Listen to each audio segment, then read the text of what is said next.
here we have a response by Ben Shapiro against Chelsea Handler, saying, yes, you should have kids. Voluntary childlessness is bad. So for some reason, not having kids is bad, and he'll probably say it'll make you a bad person. Time for some things that I hate.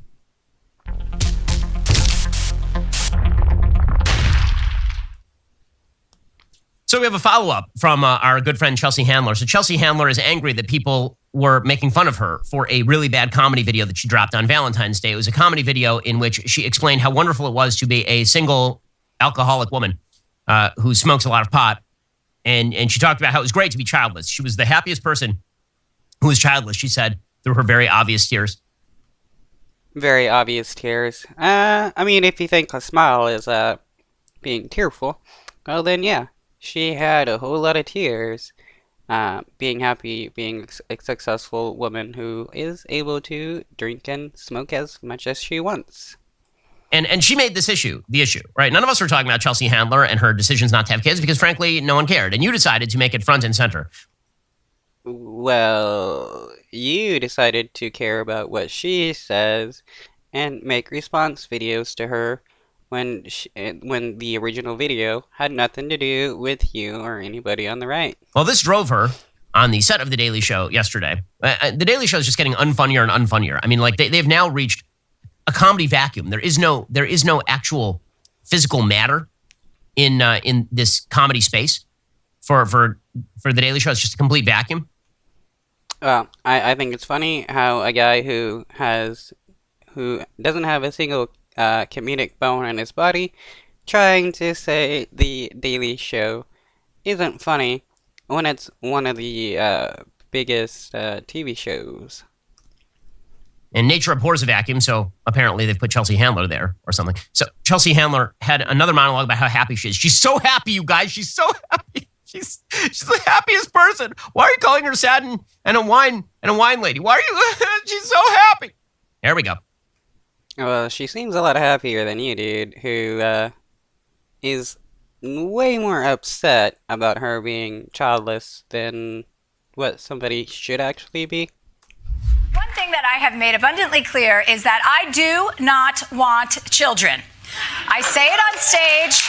I say it in interviews. It's the first thing I say to myself in the mirror when I wake up each morning, right before I tell myself, God, you're a dynamic woman. Kids don't respect me, and quite frankly, the feeling is mutual. And the fact is, there are millions of women just like me, but for some reason, every single one of us, at some point in our lives, is shamed by society for not wanting a baby. These Fox News trolls are right about one thing. I am miserable. In fact, I was just scrolling through my Instagram feed the other day, realizing how miserable I am. I'm miserable on the beach, and then here I am miserable on the top of a mountain, and then here I am miserable scuba diving, and then I'm miserable again smoking a joint in a hot tub. Yeah, she seems very unhappy to be able to do all these things without the inconvenience of having a kid with her. It's kind of funny how much Ben Shapiro, Matt Walsh, and others are trying to convince people that women can't be happy unless they've given birth. She's going to tell you how not miserable she is. Does she look like a happy person to you? Does she seem like a very, very happy person? She's so overjoyed. Okay, so here's the thing. Whether she chooses to have kids or not, frankly, I don't care. What I do care about is that society actually should favor the choice to have kids over the choice not to have kids. It's very important that people have kids. Why is it that important that people have kids? Like, I mean, in all honesty, it's truly not that important. And naturally, as more and more nations modernize and develop and technology gets better, less people will have kids, especially as people the lifespan of people increases. That is also going to cause a decrease in the amount of people that will want to have kids. And some people probably have kids later in life, but the better society gets, more than anything, the less people are going to want to have kids. It makes them better people, obviously. I mean, I don't think Chelsea Handler is anybody's idea of a saint. But beyond the individual fulfillment that comes from having children, a society that is not built around the future generation is a selfish and stupid society, and that is precisely what we have constructed for ourselves. Not only that, it is a society that is demographically doomed to destruction. And so when you change the norm from it is good to have kids to we are utterly indifferent as to whether people have kids, I mean, it's neither good nor bad to have kids. People, even though there's going to be more and more people that are going to decide to not have kids, there's still going to be a large portion of society that are still going to have kids. And our society is going to function just as well as it has in the past. You end up with is a dying civilization. And that is precisely what we are seeing today. There is a Pew Research Center poll from November of 2021, and it shows a growing share of childless adults in the United States don't expect to ever have children. Quote, a new Pew Research Center survey finds that a rising share of U.S. adults who are not already parents say they're unlikely to ever have children. Their reasons range from just not wanting to have kids to concerns about climate change and the environment. So, I mean, this would be the giveaway. Who doesn't want to have kids? Lefties. That is the giveaway. Because the reason, if you're not having kids because you're worried that it's going to be hotter in 100 years than it is today, let me explain to you the vast span of human history when temperatures change fairly radically, and also when we have air conditioning and people can expect to live 8 decades. I mean, like, to pretend that your kids are in some innately greater danger because of gradual changing of the climate over the course of a century, and so you shouldn't have the kids, is insane. Now, what's more insane is how upset you are about people not wanting to have kids. It's funny. The right wing is upset when people bang, and then they're upset when people aren't banging. Or they're upset when people have kids, and then they're upset when people don't have kids. It's like, what's going on here? I mean, they're just angry about everything, and it's just because these talking heads know that they can fuel their bank account by getting their base riled up over nothing. It's totally crazy. And then there are the people who just say they don't want to have kids because obviously they want to be like Chelsea Handler and be able to take Instagram photos of themselves for the pleasure of strangers smoking a joint in a hot tub. And apparently this is how you find fulfillment and true meaning in your life. Hey, that sounds like a good time. I mean, shoot, if I could work on a comedy show, making big bucks, enjoying myself in a hot tub with a joint, hey, I'll be fulfilled. I don't need a kid attached to my leg in order to be happy. As you get topless into a jacuzzi, the way that Chelsea Handler would, and you smoke a joint and you put it on your Instagram, and then randos cheer for you, and it makes you feel really good for a second before you drink a bleep load of wine, as I said yesterday, and then fall asleep on your couch while drooling into your cat's fur. If you don't wish to talk about your private decisions regarding having kids or not, that's fine. But if you're Chelsea Handler and you decide to make that public, now it's everybody's business. You know what shouldn't be everybody's business? Your online data, which... Okay, let's skip this. Because I don't care about his advertisement and who sponsors him. Or doubt he even uses this. Because, most people who are sponsored just hawk the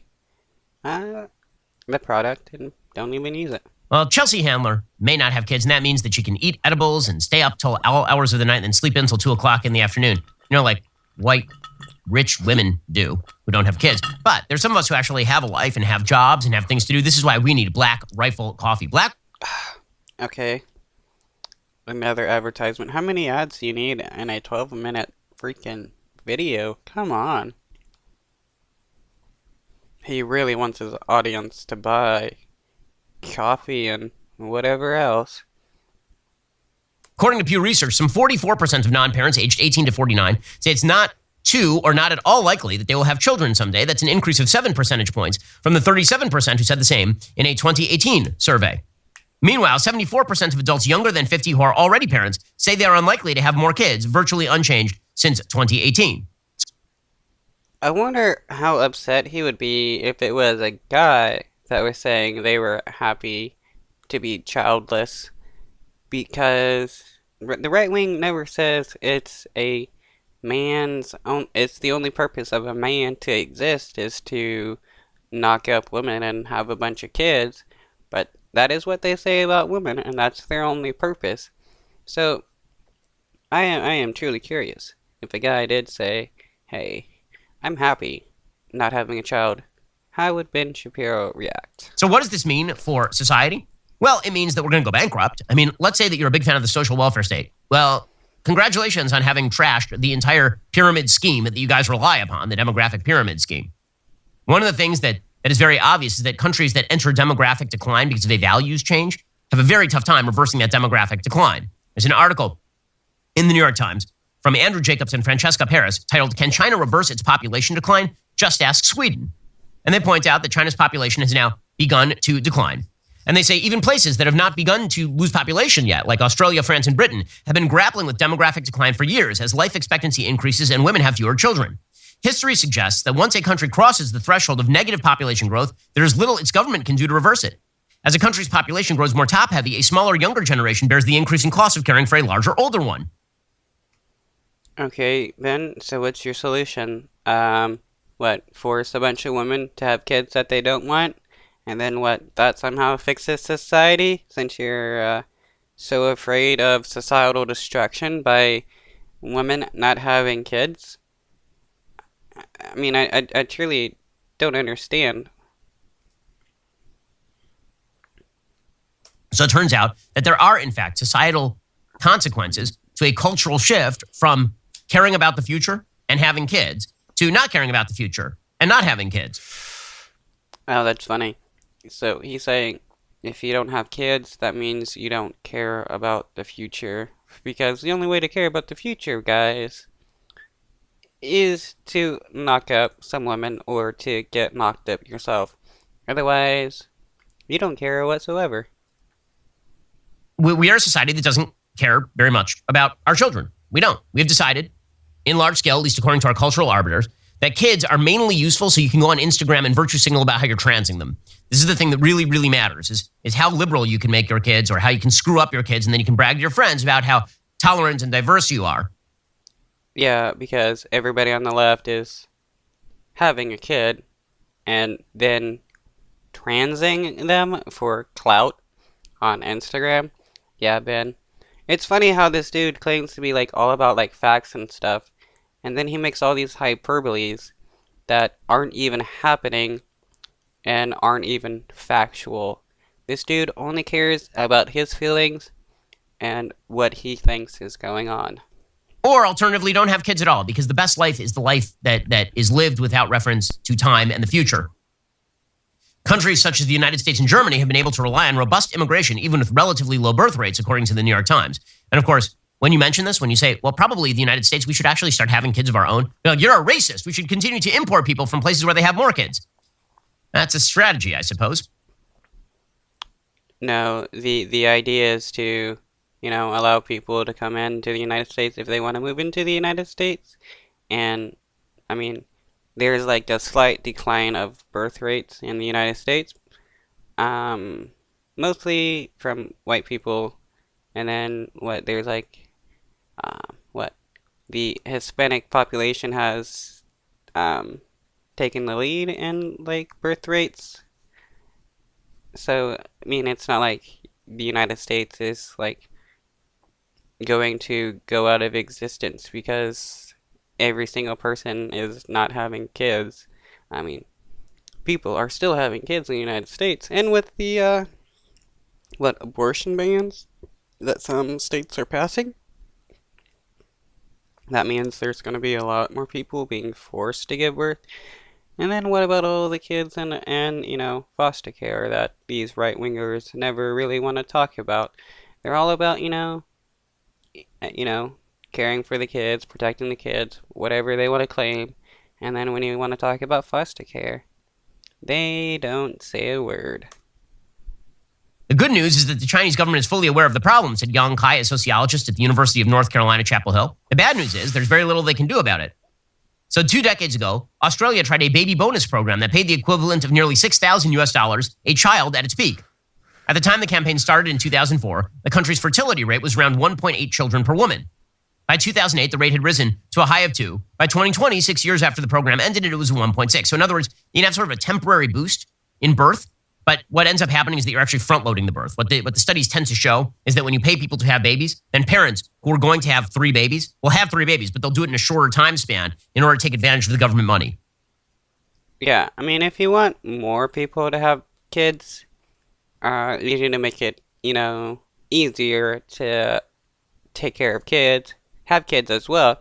Like in the United States, the death rate of women dying during childbirth is pretty high, and one of those reasons is because we have bad medical care.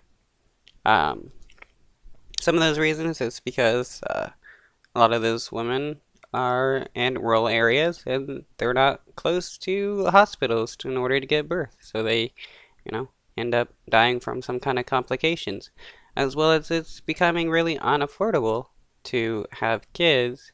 So, if you make it more affordable, give more incentives to have kids, then it's more likely that people will want to have kids. Schooling, daycare, food, all that kind of stuff costs a lot of money in order to raise a kid from, conception to 18. So, if we truly want to make it so people want to have kids in the United States, we got to make it, better to have kids, not, worse. But it's very difficult to convince somebody who doesn't want to have a baby that now they should have 2 babies because you're going to offer them money. John Bongart's demographer at the Population Council says, you're not going to reverse the trend. If you throw in the kitchen sink and make childbearing more attractive, you may be able to prevent the population from falling off a cliff. Even the success of some of these efforts has had limits. No country has been able to reach a sustained return to a 2.1% replacement rate. The United States rate fell below 2.1 in 1970s and then slowly rose back toward the replacement rate by 2007 and then collapsed again after the Great Recession. Sweden has done the same thing. In 1980, they introduced what they called the speed premium, which was if you have babies within a certain amount of time, then you get a subsidy. It increased the population increase to about 2, the population growth rate. And then it started to decline again. Birth rate in Sweden fell throughout the 1990s.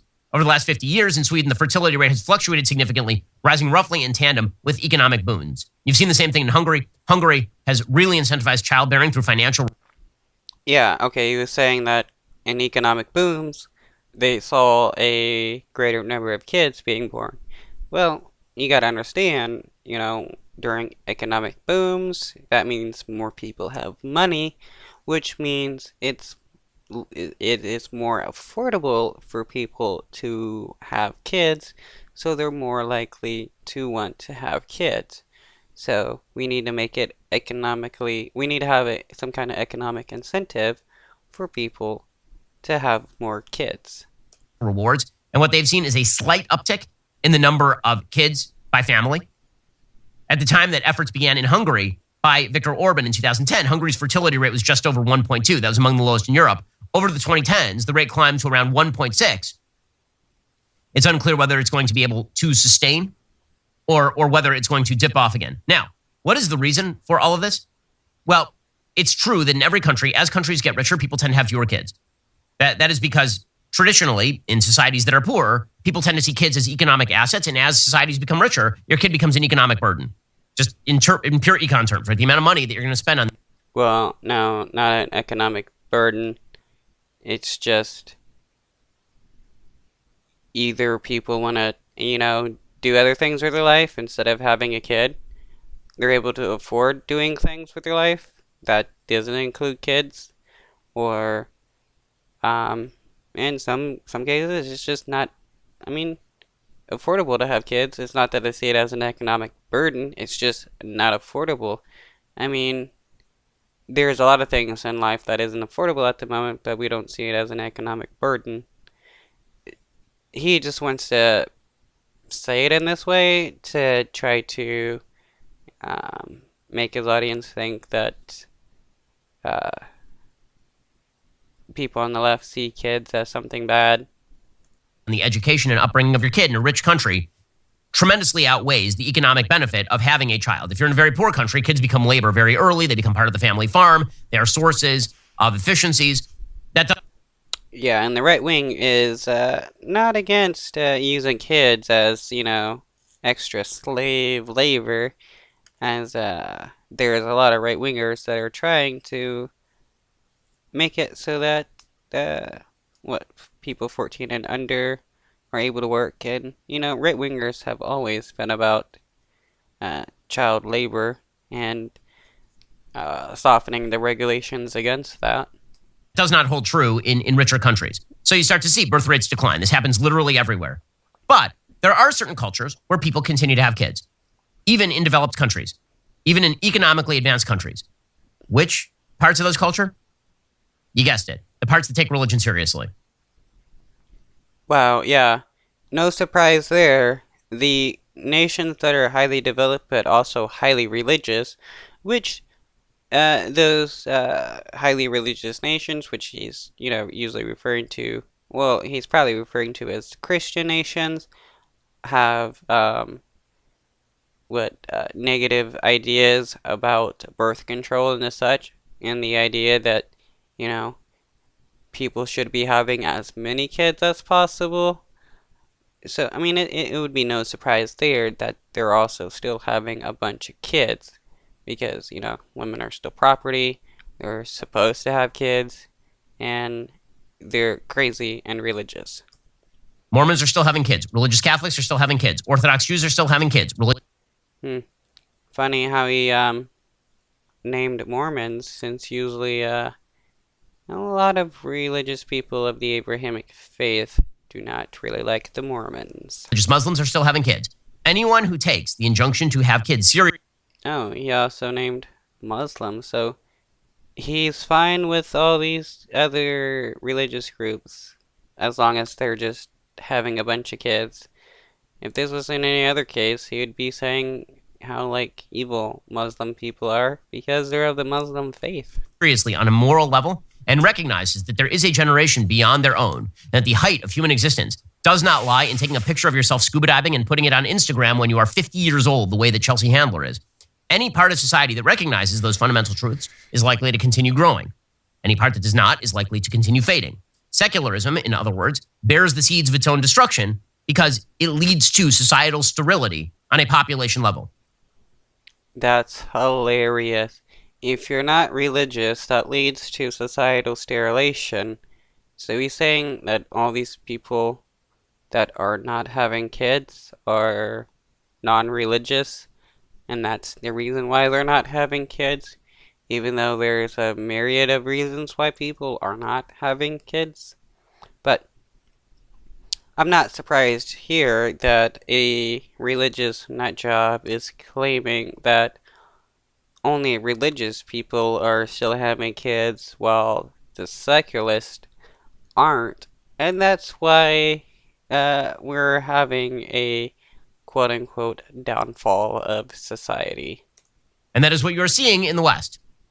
And so if you wish to reverse this decline, then perhaps our society should stop on a cultural level normalizing and championing child-free living as though it is an alternative good to choosing to have kids. It is better to have kids than not to have kids. That should not be a controversial statement. What did I say in the beginning? He was going to say, you're a bad person if you don't have a kid. And he basically said that. It's good to have kids. It's bad to not have kids. So if you have kids, you're good. If you don't have kids, you're bad. The fact that it is signals why our civilization is in a state of serious decline. Alrighty, guys, the rest of the show is continuing right now. You're not going to want. Well, here's the end. If you like this video, drop a like, a subscribe, or give me a comment. If you're a right-winger, definitely give me a hate comment, because I enjoy those.